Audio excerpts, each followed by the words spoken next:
Guys, hope you're having a great day. Just doing another video in my video series of how to make your goals more compelling. This is part 5. And so what is the next way to make your goals more compelling? The next way is picking the right time frame for you. And I think it is going to vary from person to person, and I'll let you know why.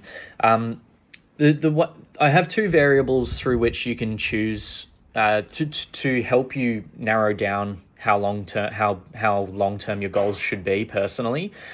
So the first part is so the bigger the goal, the more motivating it is, as long as it fits within your capabilities. Okay, so there is a caveat to this though. So basically, you want it to be as long term as possible.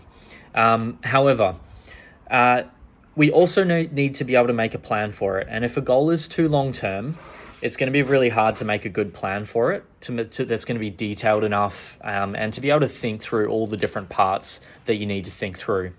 So, if you're setting a 50-year goal, imagine trying to create a plan for 50 years. It's just like, you're not going to create a really good plan, right? So you want it to be as long-term as possible, but you also have to be realistic about how can you make a really good plan, a really detailed plan, one that's not going to overwhelm you. And so how do you figure that out? Well, basically, firstly, I would give you an idea, which is that for most people, they can't chunk in more than 9 chunks of information. And really what a plan is it's breaking down your goals into manageable chunks, right? So you shouldn't be trying to aim to chunk a plan into more than 9 steps for most people. So you really want it to fit within that range. Some people will only be able to do 3 chunks, some people only 9, or up to 9.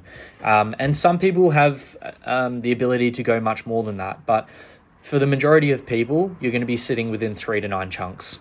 Okay, so then how do we do this? Well, basically, I set out a framework where I'm basically asking myself, so like I recommend doing a year or more. For most people, I think they're going to be sitting within 1 to 5 years, but you could say 1 to 9 years technically, because you can chunk in 9s.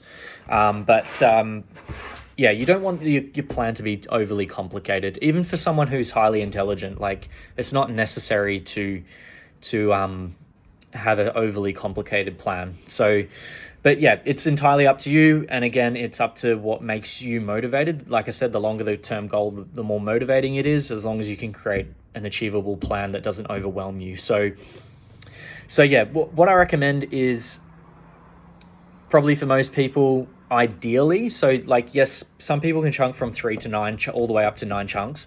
But for most people, the ideal range is 3 to 5. Okay, so I do recommend for most people, you want to sit your planning within 3 to 5 years. Although as a good range, 1 to 5 years is probably ideal, or 2 to 5 years. The reason I don't say 1 is because sometimes 1, it's not very long term. And so you might not be motivated to achieve it because it's just not a big enough goal. However, again, it really depends on the person. So I would say for most people, it's 3 to 5 years, or maybe even 2 to 5 years. So yeah, as an optimal range for the years. Then basically what you want to do, so the way I do it is I'm doing 4 years at the moment. I find that's a pretty good range without starting to get overwhelmed. Although I do want to test 5 again. But basically, so what I do is I chunk each year down into little. So basically, I'm creating a plan for each year. Okay. Now I don't recommend planning 1 year at a time, because to be able to achieve a goal, you need to see the full context from the very end goal backwards. It's best to reverse engineer your goals, and so I don't recommend.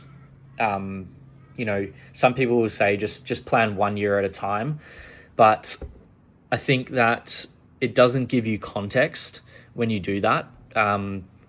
You need to really know how it's going to all fall together as one big structure. So yeah, I break down each year into 4. I'm personally doing 4 at the moment because I find that really motivates me, and it's a nice amount of chunks for me to handle. So it's 4 years, and then within each year, I've got five key objectives that I want to achieve within each year. Okay, and so like it is going to get like somewhat complex because you've got 4 years, but then you've got five outcomes, and then you've got to take specific actions within that as well. So don't try to go too long term, because you've got to break this down into specific actions as well eventually. So you don't want it to be too complex. So I recommend, what I do is I've got my 4 years, and then I've got my 5 key objectives for each one, and then I'll create a specific plan within each of those. So that's how I recommend to figure it out. So what you want to do, I would start with 1 year and see, is that motivating for me? If it's not motivating, increase it to 2 years. If not motivating, and basically the 2 evaluations I'd be trying to make is, am I feeling motivated, and am I feeling overwhelmed? Okay. So basically the best thing to do is to increase a year each year, and then get to the point where you feel overwhelmed, and then go back to the year before, if that makes sense. So if you go, oh yeah, I'll try 4 years, and then you go to 5, and you find 5 is too overwhelming, go back to 4. Okay, so that's personally how I think is the best way to pick a time frame. And I would say a lot of successful people generally advise 1 to 5 years within that range. So yeah. Hope that's helpful, and hope you have a great day. Thanks.